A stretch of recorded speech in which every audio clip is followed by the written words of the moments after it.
সম্মান শুধু করলেন না, যে ল্যাঙ্গুয়েজটা দিয়েছিলেন ওটা কোনো সভ্য সমাজে ওটা ন্যারেশন হতে পারে না। এখান থেকে শুরু হচ্ছে যাত্রা।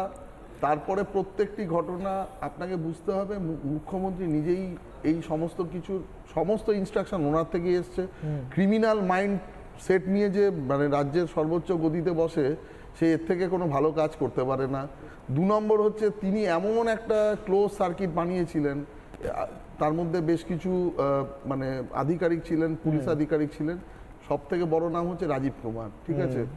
ইনি দায়িত্ব নিয়ে যে মানে ধরুন ডিস্ট্রাকশন অফ এভিডেন্স থেকে আরম্ভ করে বিভিন্ন কাকে বিরোধী দলের বা সাধারণ মানুষ যে প্রতিবাদ করেছে, প্রতিরোধ করেছে, তাদের কী করে ফাঁসানো যায়, তারপরে পোস্ট পোল ভায়োলেন্স, তার আগে বিভিন্ন অন্য রকমের কেস, আজকে তারপরে শেষ হলো কি ওই ফাইল চুরি, ঠিক আছে। তো যত রকমের পশ্চিমবঙ্গে চুরি হয়েছে, মদত কে করেছে, অভয়ার কেসে এভিডেন্সকে ডিস্ট্রয় করেছে পুলিশ।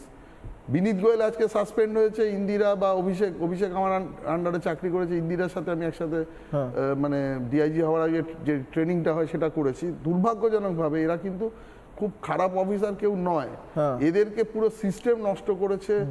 মমতা ব্যানার্জিকে সাথ দিতে গিয়ে আর একটু ভালো পোস্টিং এর মানে লোভে।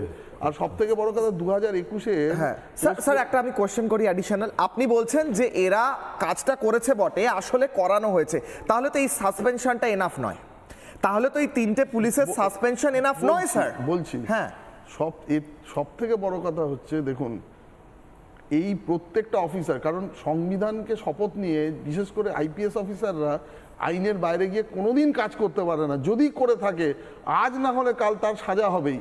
আমাকে 2021-এর পরে এত হেকেল করেছে, কিন্তু আমি মানে আমি কপি বুক স্টাইলে চলেছিলাম। আমি আইনের বাইরে গিয়ে